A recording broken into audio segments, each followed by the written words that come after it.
thank you so much for your time. And we would like to start immediately with our questions.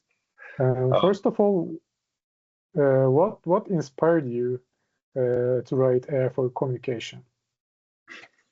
So the inspiration came from the publisher who said, would you be interested in writing a book called AI for Communication?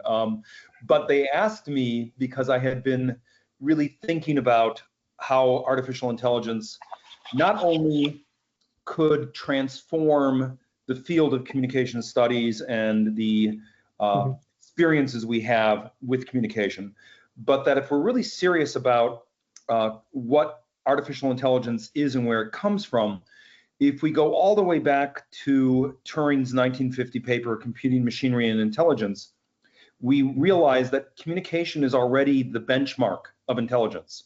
And that's because of the problem of other minds. We don't know the mind of the other, and you only know if something is intelligent or not through behavioral benchmarks like conversational interaction using language.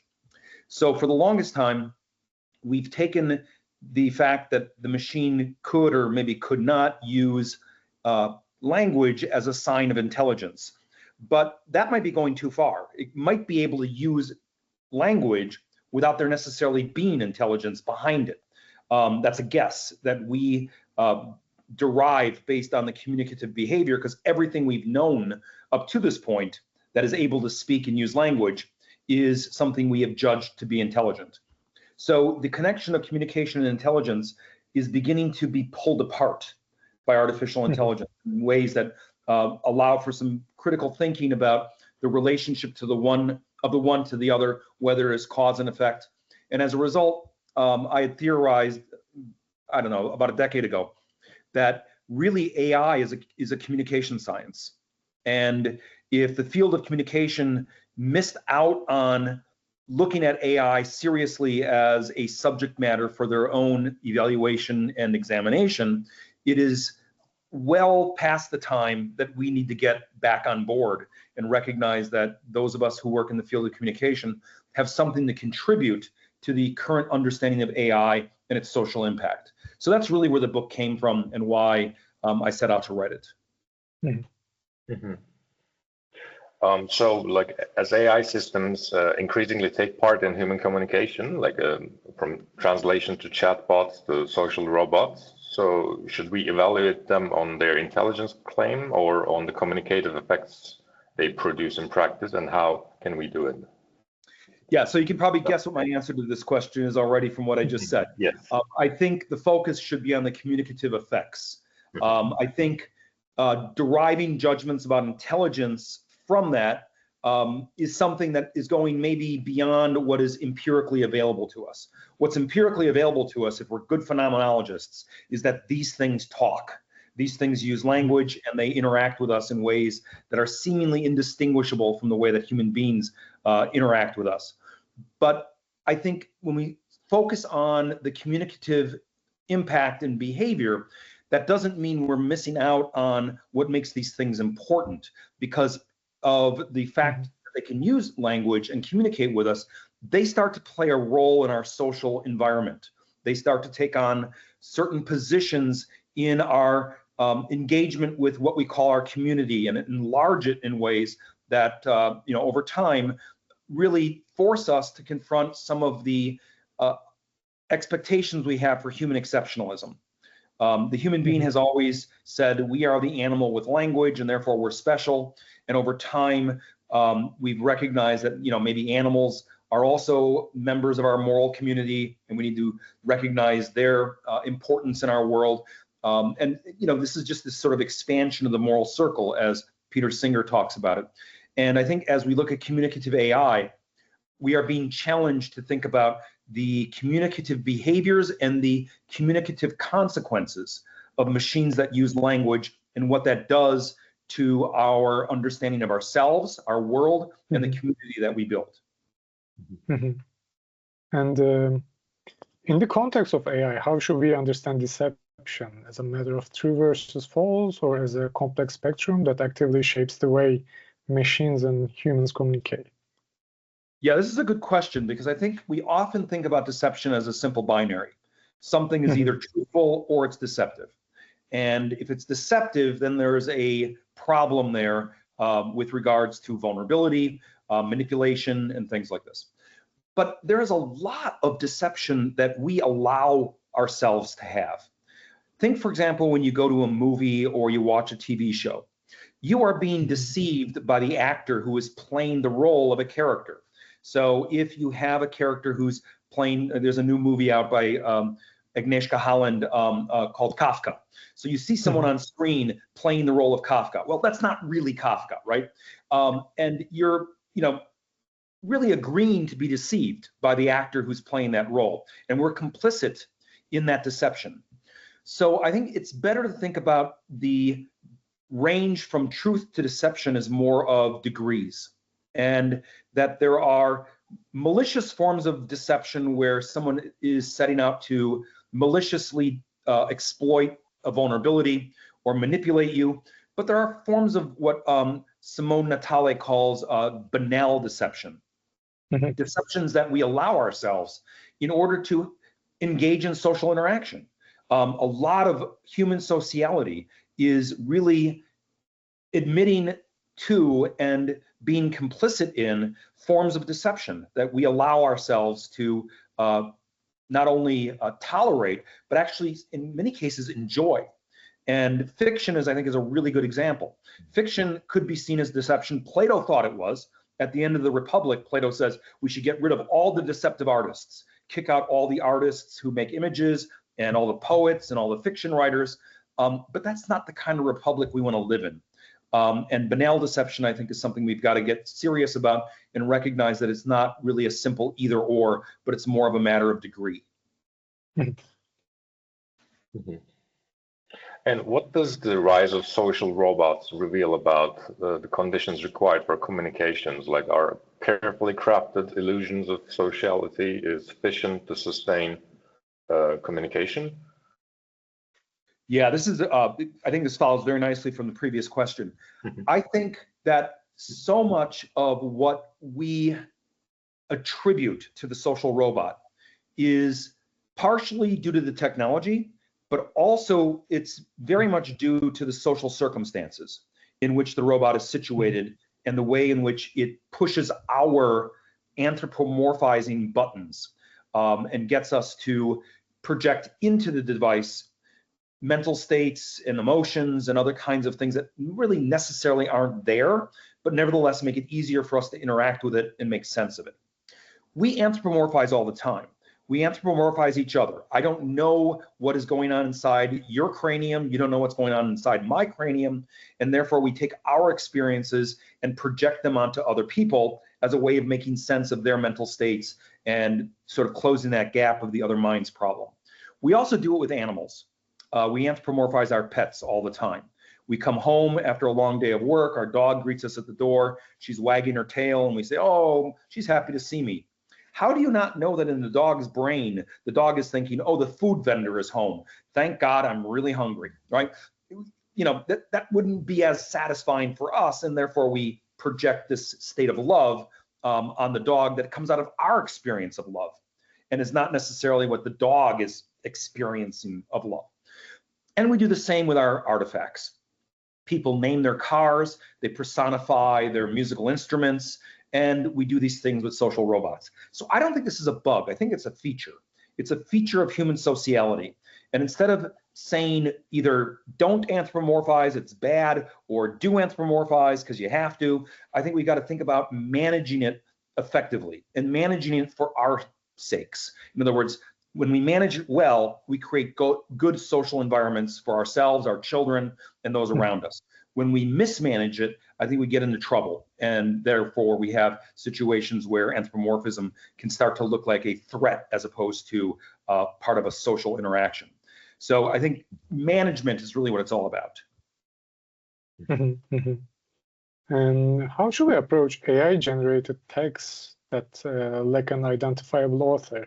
Do these writings challenge traditional notions of authorship and originality? Or do they simply reaffirm that meaning has always been co-created by texts and their readers? Right. This is what I've been working on most recently, sort of spilling out of the communicative AI efforts that I was doing. I'm now really interested in co-creation, sort of a extension of my work on Remix, trying to look at what authorship means in the age of generative AI. And one way to look at it is that this is, challenging our expected understanding of the author and the author function, as Foucault calls it. But if we're really serious about what an author is, we should already see that in the 20th century and well before that, who or what is an author was already being challenged.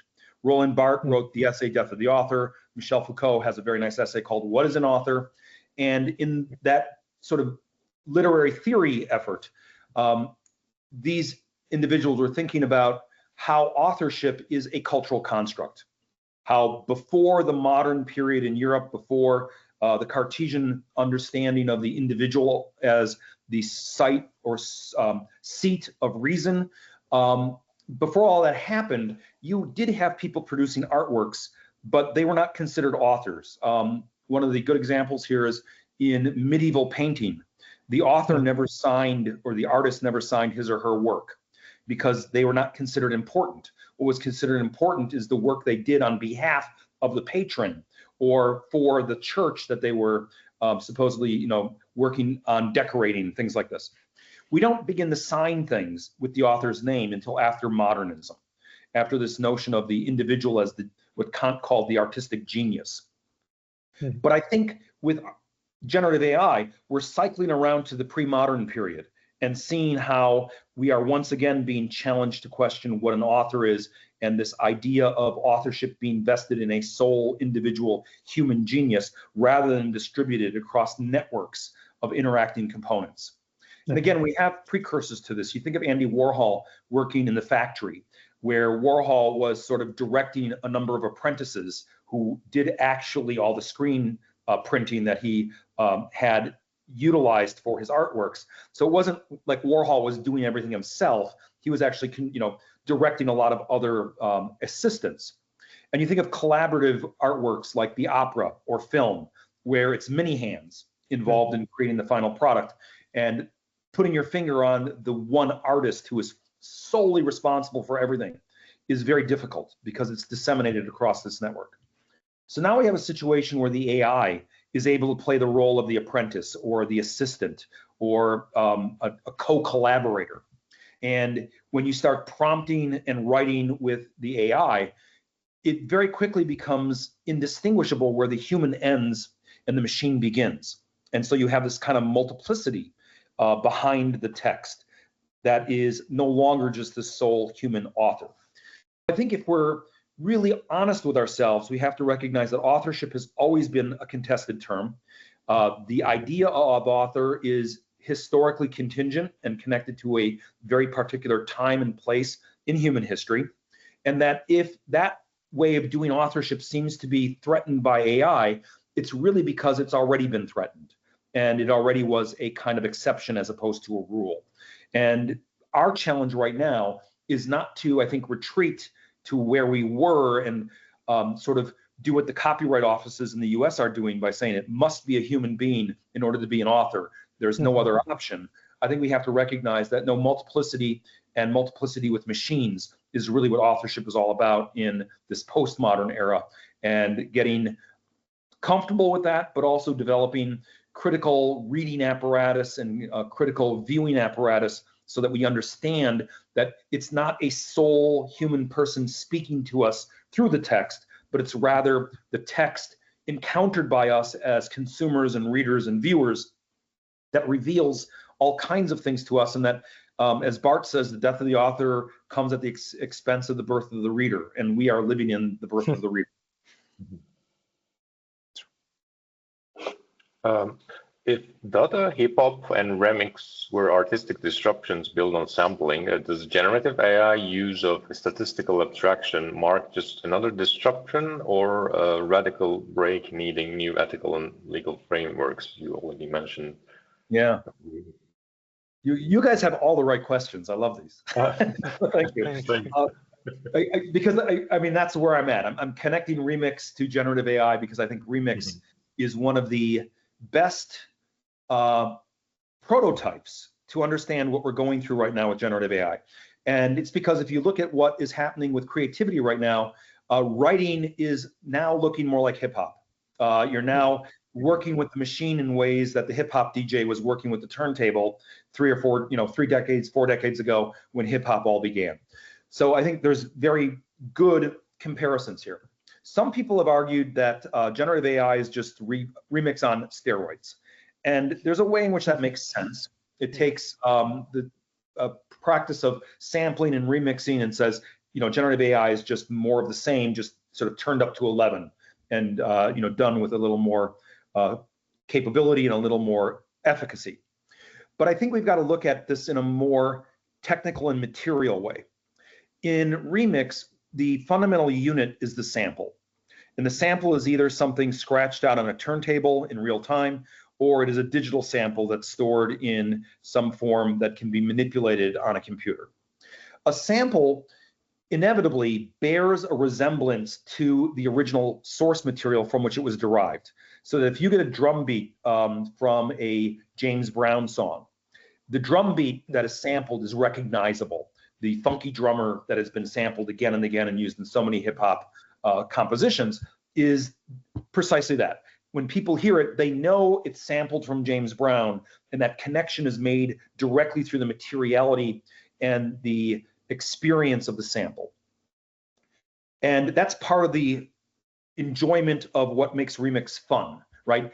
Because you're trying to identify the samples. You think of Greg Gillis and Girl Talk, who is manipulating 40 or 50 samples in one song, and part of the fun is trying to figure out where he got everything and drew it all together, right? How do you connect the dots? With generative AI, you don't have the integrity of the sample.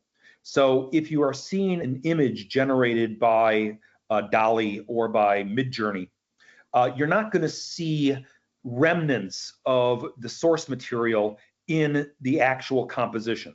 The way it's composed and the way it looks might remind you of things, but the actual direct material connection to the source material that you get with the sample is not there. And two musicians, Holly Herndon and Matt Dryhurst, has said that the fundamental unit in generative AI is not the sample, but spawning. And they use this new word, spawning.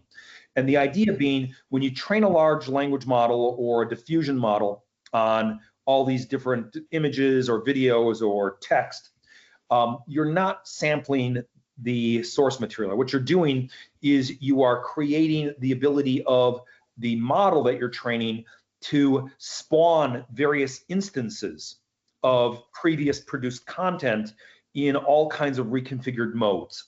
And so you don't have the direct connection that the sample has, but you still have a legacy to the training data that is somewhat recognizable in the AI generated material.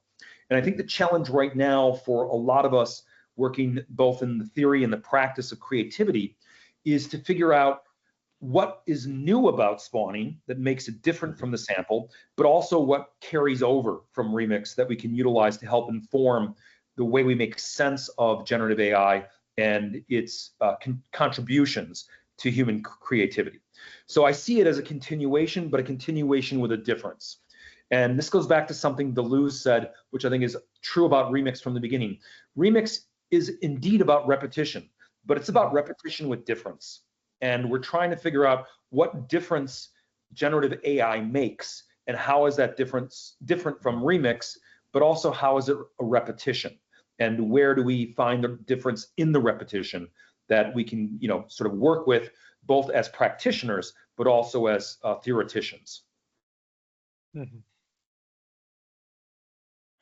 Does the traditional process model of communication, which has human as senders and receivers with technology serving as the medium, do you think still hold in the age of AI? Yeah, another really important question, and one that goes back to where we kind of began with AI for communication. So we get this model of communication from Claude Shannon, who is an engineer who was working on telecommunication systems shortly after the Second World War, and developed this model of communication that eventually publishes in the mathematical theory of communication, where you have a sender and a receiver. and then they're connected by a channel or a medium by which messages selected by the sender are passed to the receiver.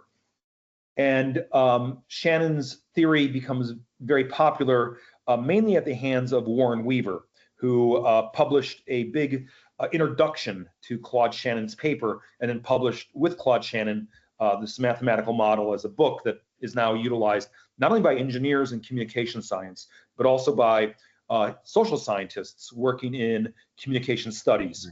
And the important thing to note here is that all technology in the field of communication has traditionally been situated in the position of the medium, the intermediary.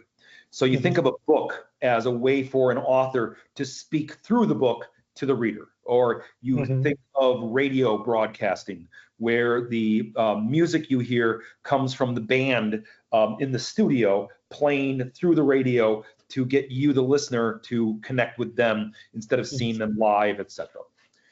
Now with AI, we have the opportunity for the AI to also play the role of the intermediary, and there's a new model that's floating around in some work done by Jeffrey Hancock and his colleagues. He's at Stanford and his colleagues are at Cornell, and they have this new model called AIMC, AI-mediated communication. And it really builds on computer-mediated communication, which was the model that we had used for the internet, where the computer or the mobile device was the thing through which I texted to you, right? I was the sender, you were the receiver, but the mobile device was just the medium along with the internet that conveyed that message to you. So they're saying, well, we can just put AI in the intermediate position between human sender and human receiver. And there are examples of AI playing this role in our social interactions. You think of machine translation. With a machine translation system like what is built into Teams, like we're using now, or into Zoom, I can be talking in English, and the AI that is built into the conferencing platform can automatically, in real time, translate my English into a language that you understand, whether it be Vietnamese, German, Portuguese, whatever the case is, right? And then when you speak your language, I hear you in English, right? That's because the AI is serving as the intermediary. It doesn't just carry my message from me to you, but it transforms the message in the process. So the AI is a kind of smart intermediary that contributes to the communication exchange. The other model is when the AI migrates from that intermediate position to being one of the senders and the receivers in the relationship. And this is what my colleague Andrew Guzman, myself, and Steve Jones have called human-machine communication, where the machine now is the other in the communicative interaction. It plays the role of the sender and the receiver in the exchange of messages. And the best example here is a chatbot. When you're talking to a chatbot, whether it's the original chatbot of Eliza, Cleverbot, Steve Warswick's Cookie, or ChatGPT, you are having a conversation with the algorithm, and it becomes the sender and the receiver in the interaction. And that introduces a whole new set of questions about the interaction that you're having, because who in fact are you talking to? And is there intelligence on the other end, or is this just communicative behavior, as we said earlier? And it raises questions about responsibility. Who or what is responsible for situations where the chatbot, for example, as happened recently, gives you advice on how to kill yourself, and then you take your own life? How is that, how is responsibility or accountability attributed in those circumstances when there is no human on the other end of the exchange? So you can see how the AIMC version that Hancock and company have is a little more able to be managed alongside current understandings of how we resolve these questions, whereas HMC, the human-machine communication, opens onto a whole new range of bigger questions that go beyond just the role the AI plays in the interaction. Does the impact of AI on communication theory represent the case of Ptolemization or a true Copernican revolution? Yeah, so this is something I get from Zizek. And actually, it's even older than Zizek, and he doesn't quote this in his own work, but he should. Thomas Kuhn had this idea in The Structure of Scientific Revolutions, a book from the 60s, in which he said whenever there's a big change in the scientific way of thinking about the world, there's two responses, one being very conservative, the other one being more progressive. The conservative way of thinking is the Ptolemaic approach. So when Copernicus, for example, discovered that the sun doesn't go around the earth, but the earth goes around the sun, most of the astronomers who were beholden to the Ptolemaic system, the previous system, came up with all these kinds of convoluted mathematics to make their model function, even if the observable data seemed to be abrasive to it or contradict it. And all Copernicus did is say, no, all we got to do is change the model. And if we change the model and look at the world in a more progressive way, with the sun at the center and the earth goes around the sun, then the mathematics become very easy to do and much more elegant. And so these are just two ways of responding to a crisis in communication, in scientific knowledge. I think what we're looking at in communication right now is a crisis. AI is playing the role of communicator. And so the question is, do we Ptolemize it? Do we try to make the AI only be an intermediary so that no matter what happens with the AI, there's always a human sender and a human receiver that we can point the finger to and say, well, they're actually responsible because they built the system and all the system is doing is what they told them to do. And therefore the AI plays no role in the relationship. It's just an instrument through which these two parties communicate with each other. The human-machine communication paradigm, I think, is a little more progressive and a little more Copernican, because it says, you know, it's really difficult sometimes to point the finger at the human being on the other end of the transaction. So maybe like Copernicus, we just get more honest with ourselves and say, no, we're talking to machines and they're talking to us. And we've got to grapple with the social impact, the moral consequences, the legal consequences of what that means in our world. It may, you know, press us to reconsider a lot of things that we thought were near and dear and we held as very important, but that is really what this crisis is causing us to reevaluate and why it's important for us right now to revisit the assumptions we have about what our communicative interactions are all about. And our last question, of course, about the responsibility. Yeah. So when AI becomes a participant in communication, who should bear responsibility for its words and actions? Designers, deployers, or AI itself? What do you think? Right. So, you know, we really have two ways of doing AI that have been in place since the Dartmouth Summer Research Project. One is that sort of connectionist architectures that we have now with artificial neural networks. But before that, the one that got all the attention was the symbolic reasoning, or good old-fashioned AI, as it was called. And that's where you specified very logical steps for how you transform the input to the output. And so prior to, you know, the early 2000s, almost everything was this go-fi way of doing things. After the 2000s, especially after 2010, we migrate to this sort of artificial neural network approach, training on large data with what we have now with large language models and diffusion models. When you had the symbolic reasoning approach to things, it was a pretty good bet that you could find some human person who was responsible for what the machine did, because someone wrote those lines of code. And if your algorithm spit out biased content or made a bad decision that had an adverse effect on an individual, you could always go back and say, okay, who wrote these lines of code and who put the mistake into the algorithm? Because the intelligence of one of those good old-fashioned AI algorithms is always in the developer. And so it's pretty easy, or relatively easy, to go back and trace to whom these could be attributed. With artificial neural networks and machine learning, where you're just setting up a neural network, training it on massive amounts of data, and then having its behavior emerge from the patterns that it discovers in the data, it's far more difficult to point to a single or even a group of human individuals and say, well, whatever this algorithm did, it's your fault. I think a really good example is what happened with AlphaGo. When DeepMind built AlphaGo, they built it on a machine learning platform. They fed it lots of human games and then used reinforcement learning to have it learn even better games by playing against itself. And so its way of playing Go was completely emergent within the algorithm based on its data and its experience in these games of self-play. So when AlphaGo beat Lee Sedol, the reigning Korean champion at Go, the journalists all said to Thor Grapple and the other people at DeepMind who were on the development team, okay, so you guys must really be good at Go and really smart to make an algorithm that can beat Lee Sedol because he's one of the best players in the world. And in a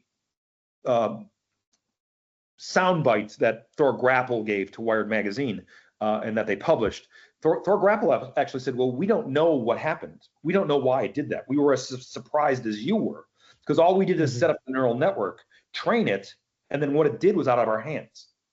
Now that's where something good happened. So we don't see that as being a problem if they pass the responsibility to the algorithm and said the algorithm emerged this behavior and it therefore is responsible for winning the game against Lee Sedol.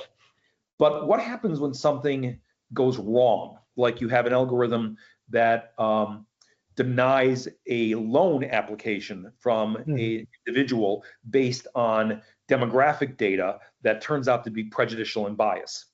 And you have the person who's been denied the loan saying, well, you know, someone denied my loan, they should be responsible for this. And the bank says, yeah, not us, the algorithm, right?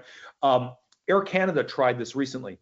They had a chatbot that had given some advice to a customer to change his ticket and get an exchange. And the customer followed the advice of the chatbot. And then when he went to Air Canada to try to get his refund, Air Canada said, no, sorry, we don't do it that way. And the guy said, well, the chatbot told me that's the way you do it. And Air Canada said, well, that's the chatbot. It's not us. It's the chatbot's fault. We're not responsible for what the chatbot tells you. It went to small claims court. And in the court case, the individual who brought the claim won by the judge saying, well, it's your chatbot. You're responsible for it.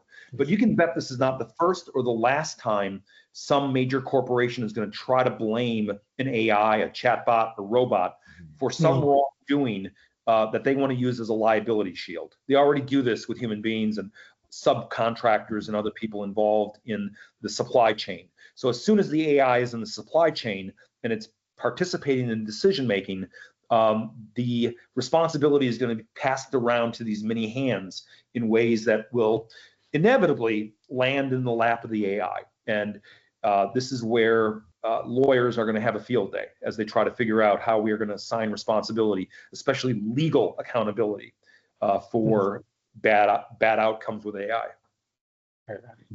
True. I think that's all our questions. Thank you so much, David. Yeah, thank you. It's been really fun. And like I said, you guys had really great questions. Thank you. Yeah. Bye. See you later. Have a nice day. Bye-bye.